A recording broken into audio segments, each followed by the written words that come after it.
ఓం శ్రీమాత్రే నమః. శ్రీ బగళాముఖి అమ్మవారి యొక్క దివ్య చరణార బిందములకు శతసహస్ర కోటి ప్రణామములు సమర్పిస్తూ ఈ ఆంధ్రప్రదేశ్ దేవాదాయ ధర్మాశాఖ శాఖ డిప్యూటీ కమిషనర్ గారు, తదితర అధికారులు, ఈ ఆలయ అభివృద్ధికై నిరంతరం కృషి చేస్తున్నటువంటి మహనీయులు, కార్యనిర్వహణ అధికారి ఘంటసాల నరసింహమూర్తి గారికి, తదితర పెద్దలందరికీ కృతజ్ఞతాపూర్వక నమస్సుమాంజలు సమర్పిస్తూ, ఎన్నో జన్మల పుణ్యం ఉంటేనే కానీ అమ్మ యొక్క దర్శన భాగ్యం మనకు కలగదు. అందులో అమ్మ అని పిలవాలి అన్నా, ఒక ఉత్తమురాలైనటువంటి తల్లిని గౌరవించాలి అన్నా, తల్లిని పూజించాలి అన్నా ఎన్నో జన్మల పుణ్య ఫలం కలిగితేనే అమ్మ అనేటువంటి మాటని పిలిచేటువంటి అదృష్టం కలగదు. అలాగే మనల్ని కనినటువంటి అమ్మని జనని అని పిలుస్తారు. మనల్ని కనినటువంటి అమ్మని జనని అని పిలుస్తారు. అండాండ పిండాండ బ్రహ్మాండములను కనినటువంటి ఆమెని జగజ్జనని అని పిలుస్తారు. అట్టి పరమ పావనమైనటువంటి జగజ్జననియే బగళాముఖి. అండాండములు, పిండాండములు, బ్రహ్మాండములు పదే పదే మనం గ్రంథాలలో చదువుతాం. చాలా సంతోషం. అండాండములు అంటే అండములలో నుంచి పుట్టినటువంటి జీవులను అండములు అంటారు. పక్షులు కానీ చేపలు కానీ అవి గుడ్డిలో నుంచి వస్తాయి, వీటిని అండాండములు అంటారు. పిండాండములు అంటే మనం ఇలా కళ్ళు ముక్కులు చెవులతో అమ్మ పొట్టలో ఉండం, తర్వాత తయారవుతాం. ఒక పిండల్లా రక్తం ముద్దలాగా ఉంటాం అన్నమాట. అందుకని మనలందరినీ పిండాండం అని పిలుస్తారు. ఇక బ్రహ్మాండము అంటే సూర్యుడు, చంద్రుడు, అనంతమైనటువంటి ఖగోళాలు, ఈ రోదసి మొత్తాన్ని బ్రహ్మాండం అంటారు. ఇవన్నీ కనబడుతున్నవి అంటే కనబడకుండా ఒక అమ్మ ఉన్నది. కొన్ని నేను మీకు కనబడుతున్నాను అంటే మా అమ్మ మీకు కనపడకపోవచ్చు, మీకు తెలియకపోవచ్చు, కానీ నాకు ఒక అమ్మ ఉన్నది. అలాగే అండాండ పిండాండ బ్రహ్మాండములన్నీ మన కంటికి కనబడుతున్నవి అంటే కనబడకుండా ఒక అమ్మ ఉన్నది. ఆ అమ్మనే జగజ్జనని అని పిలుస్తారు. మన అమ్మని జనని అని పిలుస్తారు. సర్వ మంత్రాత్మికే, సర్వతంత్రాత్మికే, సర్వయంత్రాత్మికే, సర్వవర్ణాత్మికే, సర్వశక్త్యాత్మికే, అన్నీ అమ్మయే. అట్టి అమ్మ ఈ పరమ పావనమైనటువంటి చందోలు గ్రామంలో బగళాముఖి అనేటువంటి పేరుతో అమ్మవారు యుగయుగాల నుంచి ఇక్కడ వేంచేసి పూజలు అందుకుంటున్నది స్వయంభూవై. భారతదేశంలో స్వయంభూవుగా ఉన్నటువంటి దేవతలు చాలా కొద్ది మంది అయితే వాటిలో ఈ చందోలు చరిత్రలోనే, చరిత్ర పుటలలో ఎంతో గొప్పగా వర్ణించారు. అయితే మనం అనుకుంటాం కొన్ని వేల సంవత్సరాల పాటు మన దేశాన్ని కబళించి మన సంస్కృతి సంప్రదాయాలు నాశనం చేయడానికి పూనుకున్నటువంటి వాళ్ళ వల్ల ఏ క్షేత్రము ఎక్కడ ఉన్నదో, ఎన్నెన్ని భూగర్భంలో కలిసిపోయినాయో ఎవరికీ తెలియవు.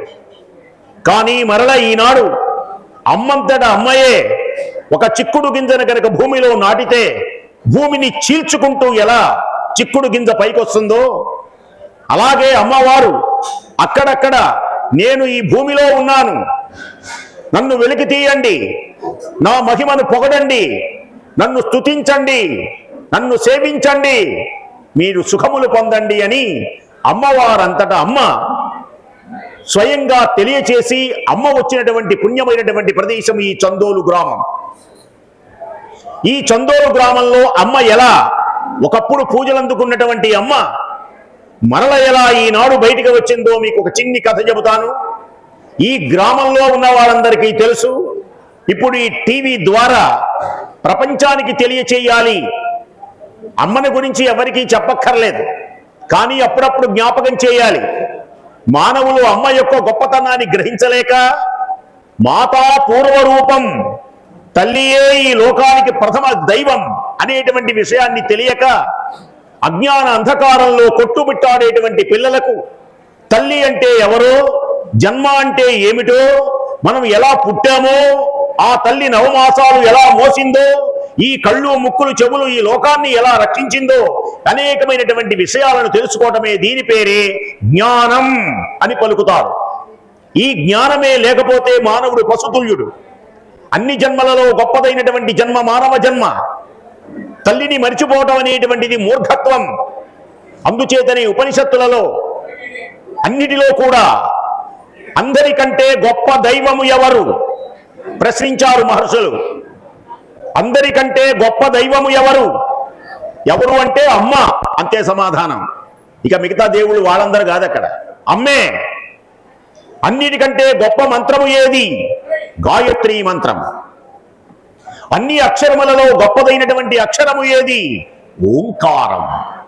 ఓంకారాన్ని రోజు 21 సార్లు గనక కళ్ళు మూసుకొని పారాయణ చేస్తే అకార ఉకార మకార నాద బిందువులలో నుంచి ఉద్భవించేటువంటి దివ్య శబ్ద తరంగం గిరగిర గిరగిర గిరగిర గిరగిర తిరుగుతూ ఉంటుంది మన చుట్టూ తా శ్రీచక్రమై. అలాంటి పుణ్యమైనటువంటి అమ్మ ఉకార సమయంలో అనేకమైనటువంటి కారణాల వల్ల ఈ భూమిలోనే దాగి ఉన్నది అమ్మ. ఈ ప్రదేశంలోనే అనాదిగా ఉన్నటువంటి అమ్మ కనపడకుండా ఉంటే 10వ శతాబ్దంలో చోళరాజు పరిపాలన జరుగుతున్నది. చోళరాజులు ఈ ఆంధ్ర భూమిని ఇక్ష్వాకులు ఏలారు. చోళులు, పల్లవులు, కాకతీయులు అనేకమైనటువంటి వంశాల వాళ్ళు ఈ ఆంధ్ర భూమిని ఏలి ఎనలైనటువంటి గౌరవాలు తీసుకొని వచ్చి ఆధ్యాత్మిక రంగంలో వాళ్ళ ధర్మాలు చేసి వాళ్ళ యొక్క జీవితాలను పునీతం చేసుకున్నారు రాజులు, చక్రవర్తులందరూ. అలాంటి చక్రవర్తి అయినా అమ్మ దగ్గర మోకరిల్లవలసిందే. సామాన్యుడైనా అమ్మ దగ్గర మోకరిల్లవలసిందే. కనుక ఈ చోళరాజుల యొక్క పరిపాలనలో చందోలు గ్రామంలో ప్రాచీనమైనటువంటి శైవ క్షేత్ర పునరుద్ధరణ చేయాలి అని పరమేశ్వరుని యొక్క దివ్య ఆలయాన్ని, పాడైపోయినటువంటి ఆలయాన్ని ఉద్ధరించాలి అనుకున్నాడు చోళరాజు. జీర్ణమైనటువంటి ఆలయాలను గనక కట్టిస్తే చాలా పుణ్యం. కొత్త ఆలయాలు సరే, కొత్త ఆలయాలు కట్టించిన దానికంటే జీర్ణమైనటువంటి దేవాలయాలను ఉద్ధరించడం మానవుని యొక్క జన్మ సార్థకత అవుతుంది. పుట్టిన తర్వాత తినడం, పిల్లల్ని కంటం, డబ్బులు సంపాదించడం కాదు.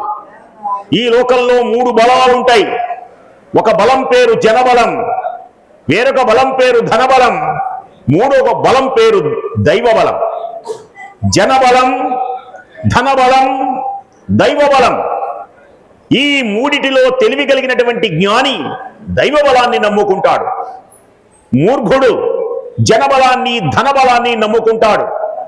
ఈ జనాలందరూ మన వెంట రారు, ధనాలు ఏవి మన వెంట రావు. మన వెంట వచ్చేది ఒకటే, అదే సత్యం, అదే ధర్మం. ఎవడైతే సత్యమైన మార్గంలో, ధర్మమైన మార్గంలో నడుస్తాడో అతని పేరు ఈ లోకమంతా శాశ్వతంగా ఉంటుంది. కోటీశ్వరుడు దరిద్రుడవచ్చు. జనం నమ్ముకున్న వాళ్ళు ఈవేళ ఓట్లు వేసిన వాడు రేపొద్దున ఓట్లు వేయక పక్కవాడికి ఓటేయచ్చు. వీడికి నై వాడికి జై అనొచ్చు. ఎవడికి జై అంటారో, ఎవరికి నై అంటారో ఎవడికి తెలియదు. ఎవడి దగ్గర ధనం ఉంటుందో, ఎవడి దగ్గర దరిద్రుడవుతాడో ఎవడికి తెలియదు. కానీ అందరినీ రక్షించేటువంటిది ఏది అంటే, మన వెంట వచ్చినా మనం పోయినా మన వెంట వచ్చేటువంటిది ఒకటి, అదే ధర్మం. అందుచేతనే ధర్మ మార్గంలో నడిచేవాళ్ళు రాజులు. అధర్మ మార్గము ఎప్పుడు గొప్పగా ఉన్నా అది నిత్యమైనటువంటిది కాదు. ఏనాటికైనా ధర్మమే జయిస్తుంది, ఏనాటికైనా సత్యమే జయిస్తుంది. ఎన్ని ఆలయాలు ధ్వంసమైనా, ఎన్ని మన భారతీయ సంస్కృతి నాశనం చేసినా, మరల ఈవేళ టీవీలు చూడండి, యూట్యూబులు, ఎన్నెన్ని ఆలయాలు ఉద్ధరింపబడుతున్నావో, ఎన్నెన్ని భూమి తవ్వుతూ ఉంటే ఒక్కొక్క ఆలయాలు దర్శనమిస్తున్నావో. ఇన్నన్ని ఆలయాలు ఉన్నాయా, ఇన్నన్ని గొప్పతనం ఉన్నదా అని. అలాంటి గొప్పతనంలో శిథిలమైనటువంటి గొప్ప విశేషం ఈ చందోల్లో జరిగింది. ఎక్కడో గ్రంథాలలో కాదు, మన ఊళ్ళో జరిగింది. జీర్ణమైనటువంటి శివాలయాన్ని ఉద్ధరించాలని చోళరాజు బళ్ళ మీద అనేకమైనటువంటి సానువులతో శిలలతో అంటే రాళ్ళన్ని తీసుకొని వచ్చి బండ్ల మీద తీసుకొని వస్తున్నాడు. వస్తూ ఉండగా ఈ ప్రదేశానికే వచ్చాడు. ఎప్పుడు నేను చెబుతున్నది 10వ శతాబ్దం సంగతి చెబుతున్నాను. ఎన్ని వందల సంవత్సరాలు చూడండి. ఆనాడు ఇక్కడ బళ్ళన్నీ ఆగిపోయినాయి. కారణమేమిటో తెలియలేదు. హే హే అంటున్నా ఎద్దులు కదల్లా, చక్రాలు కదల్లా. ఏమిటి విచిత్రం? ఆశ్చర్యం కలిగింది. ఆ ఊళ్ళో ఒక సిద్ధుడు ఉన్నాడు. ఈ చందోలు సిద్ధులకు నిలయం, పుణ్యాలకు నిలయం, తపస్సులకు నిలయం. ఈ ఊళ్ళో ఒక సిద్ధుడు ఉండేవాడు, మహానుభావుడు, బ్రహ్మశ్రీ తాడేపల్లి రాఘవనారాయణ శాస్త్రి గారు. అన్ని మతాల వాళ్ళు ఆయనకు మొక్కేవాళ్ళు. ఈ ఊళ్ళో మహమ్మదీయులు ఉన్నారు, ఈ ఊళ్ళో హిందువులు ఉన్నారు. ఎంత ప్రేమ! మహమ్మదీయులందరూ కూడా సహజంగా హిందువుల్ని ఒప్పుకోరు. కానీ ఈ గ్రామం అలాంటిది కాదు.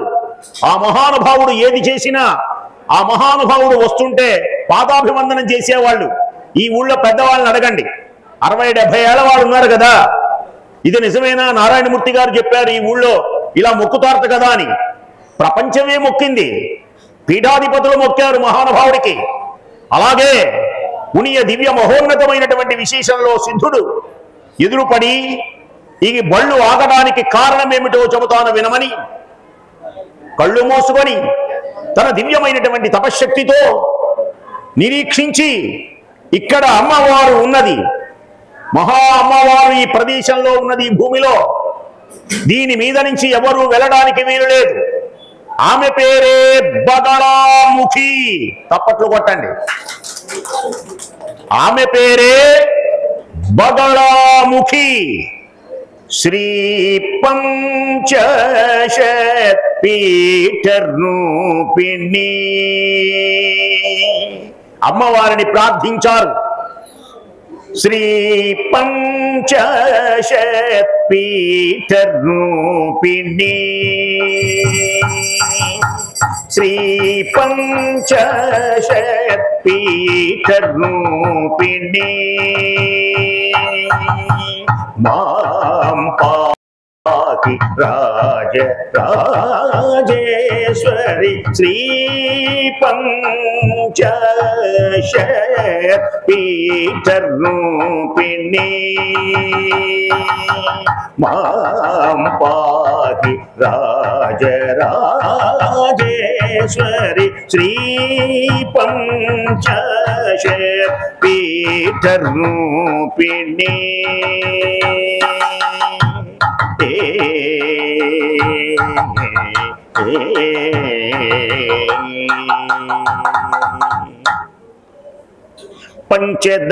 పంచదశాక్షరి పాండ్యకుమారి.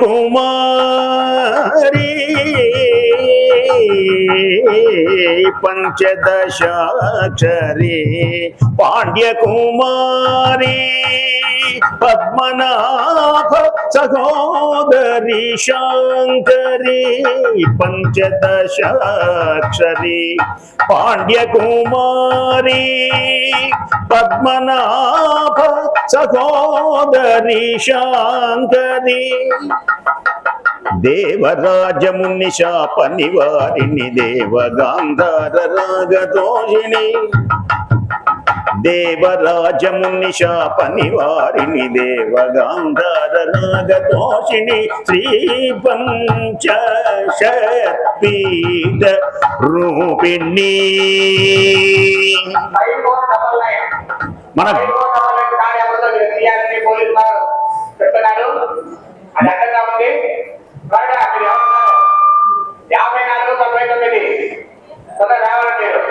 వైభవాన్ని చెబుతున్నాను. బగళాముఖి. అప్పుడు ఆయన అన్నాడట, ఆలయ నిర్మాణం చేయమని, అమ్మవారు ఈ భూమిలోనే ఉన్నది అని, అమ్మవారిని వెలికి తీసి ఆలయం కట్టించమని ఆ సిద్ధుని ద్వారా అమ్మవారు పలికింది. ఆనాటి నుంచి ఈమెను అసలు బగళాముఖి అయితే బండ్లు ఆగినాయి కనుక బండ్ల తల్లి, బండ్లమ్మ తల్లి అంటే ఆమె భూమిలో దాగి ఉన్నది బగళాముఖి. బళ్ళు ఆగిని కనుక, బళ్ళు కదలలేదు గనక, ఈ బండ్లన్నీ రక్షించారుంది గనక బండ్లమ్మ తల్లిగా ప్రసిద్ధి వహించింది.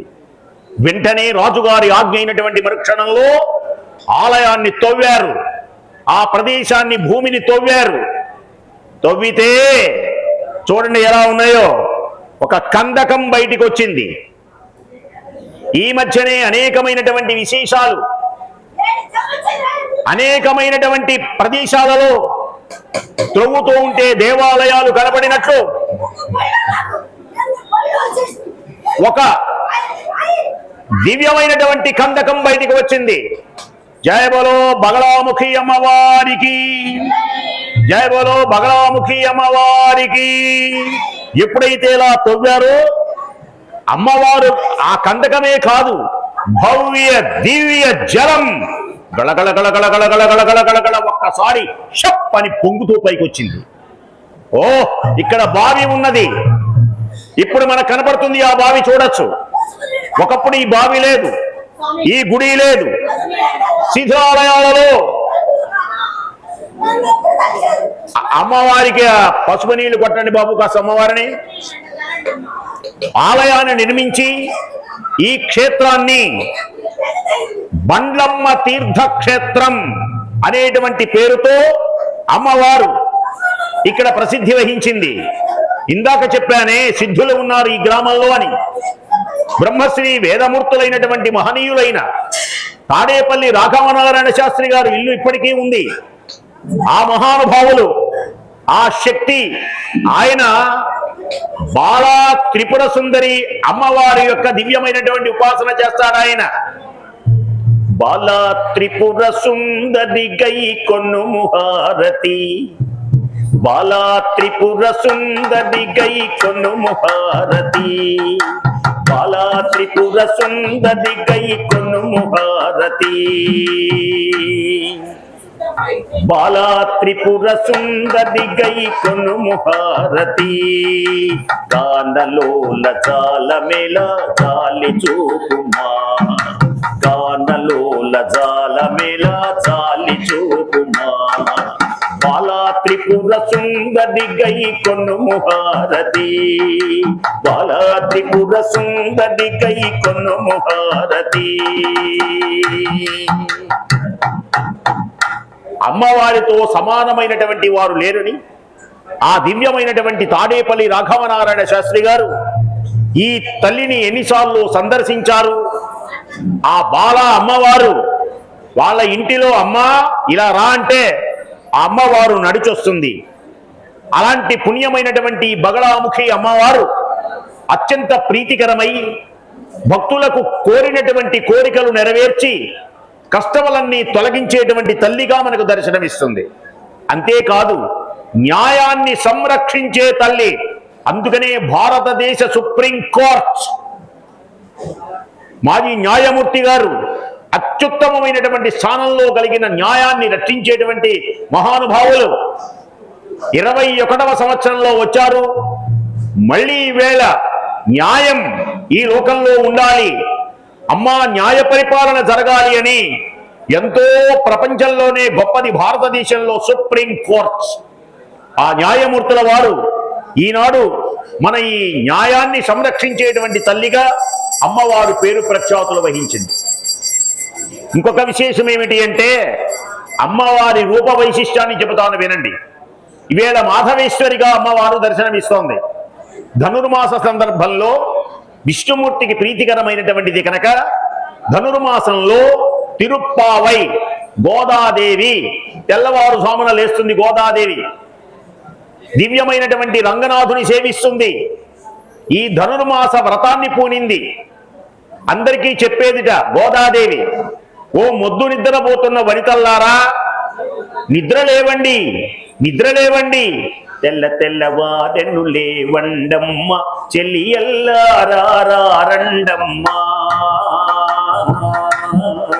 తెల్ల తెల్లవారెన్ను లేవండమ్మ చెల్లియల్లారండమ్మ,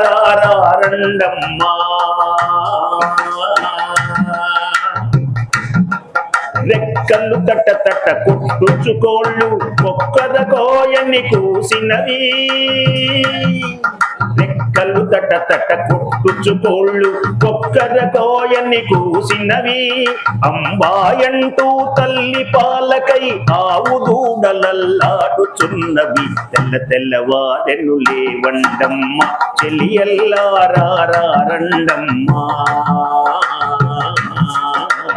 తెల్ల తెల్లవారెను లేవండమ్మా ముద్దు నిద్రపోతున్నారా వనితల్లారా లేవండి చురుకుదనాన్ని తెచ్చుకోండి ఆ వామనుని యొక్క దివ్య అవతారాన్ని ఎత్తి 3 అడుగులను ఆక్రమించినటువంటి ఆ విష్ణుమూర్తిని సేవించండి ఇంతింతై వటుడింతయై మరియు తానింతై నభో వీధిపై నంతై తోయద మండలాగ్రమున కల్లంతై ప్రభారాశిపైనంతై చంద్రునికంతయై ధ్రువునిపైనంతై మహార్వాటిపైనంతై సత్యపదోన్నతుండగుచు బ్రహ్మాండంత సంవర్ధియై అలా పెరిగినటువంటి మహావిష్ణుమూర్తి సేవ చేయండి తెల్లవారుజామున ఎప్పుడు నిద్రో ఎప్పుడు తిట్టుకోవటమే నా ఇంట్లో పవిత్రంగా ఉండండి నిద్ర లేవండి రాండి రాండి శ్రీరంగనాథుని సేవించండి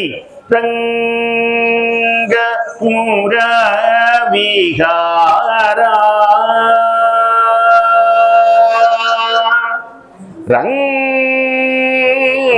రంగపుర విహార హర కోదండ రామావతార రఘువీర రంగ శ్రీరంగ రంగ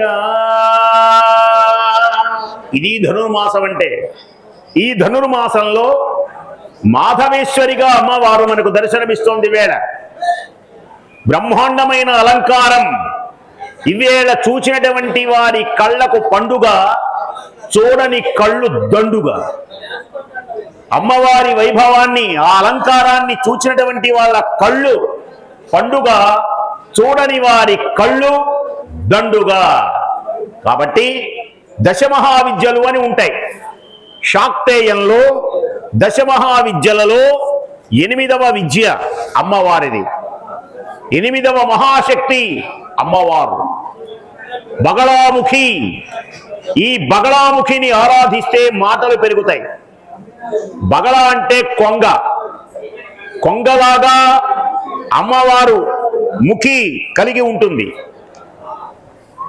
ఈ అమ్మవారిని ఆరాధించినటువంటి వారికి కమ్మని మాటలు కలుగుతాయి ఈ అమ్మవారు కపాల మాలిక ధరించి ఉంటుంది ఈ అమ్మవారు మకర కుండల జ్వాలామాలిత శోభితమైనటువంటి కిరీటమును ధరించి అమ్మవారు మనకు దర్శనమిస్తుంది అపారమైనటువంటి పాశం స్తంభనాయుధం ఎదుటి దుర్మార్గుడు ఎవడైనా సరే మన మీదకు గనక వస్తూ ఉంటే బగళాముఖిని గనక ధ్యానిస్తే ఇక వాడి చెయ్యి పైనే ఉండిపోతుంది ఎత్తాడనుకోండి కొట్టడానికి అమ్మా బగళాముఖి కాపాడు అంటే ఇక వాడి చెయ్యి దిగదు ఇలాగే ఉండిపోతుంది అని ఎవడైనా నోటి ద్వారా తిడుతున్నాడు అనుకోండి సక్కుబాయి సినిమా చూసింటారు అందరూ సక్కుబాయి సినిమాలో సూర్యకాంతం తిడుతూ ఉంటుంది ఆ సక్కుబాయిని పోతావు నాశనం అవుతావు నీ నోరు వడ అంటుంది ఆమె ఏమందు కృష్ణ అంటుంది ఏ నోరు మాట్లాడదు నిన్ను తంతానే అని కాలు ఎత్తుతుంది ఇక కాలు కిందకి రాదు అమ్మో అమ్మో అంటుంది నిన్ను కొట్టాలనే అని చెయ్యి ఎత్తుతుంది ఆ చెయ్యి కాస్త ఆగిపోతుంది కాళ్ళు చెయ్యి నోరు అని పడిపోతాయి దేనికని ఆ అమ్మాయి ఏమందు కృష్ణ కృష్ణ కృష్ణ అంటూ ఉంటుంది ఆ తల్లి గోవర్ధన గిరిధర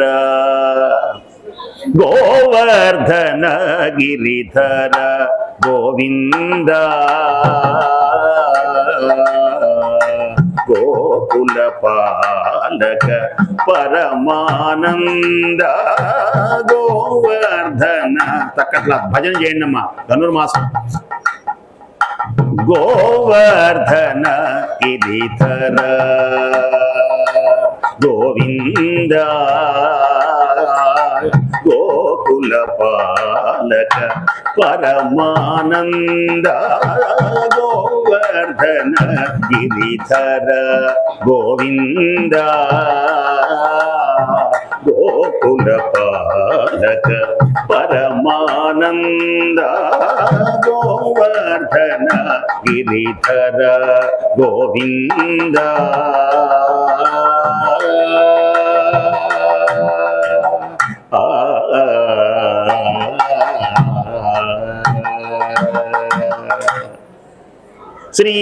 శ్రీవత్సాంకిత శ్రీకంఠుభధర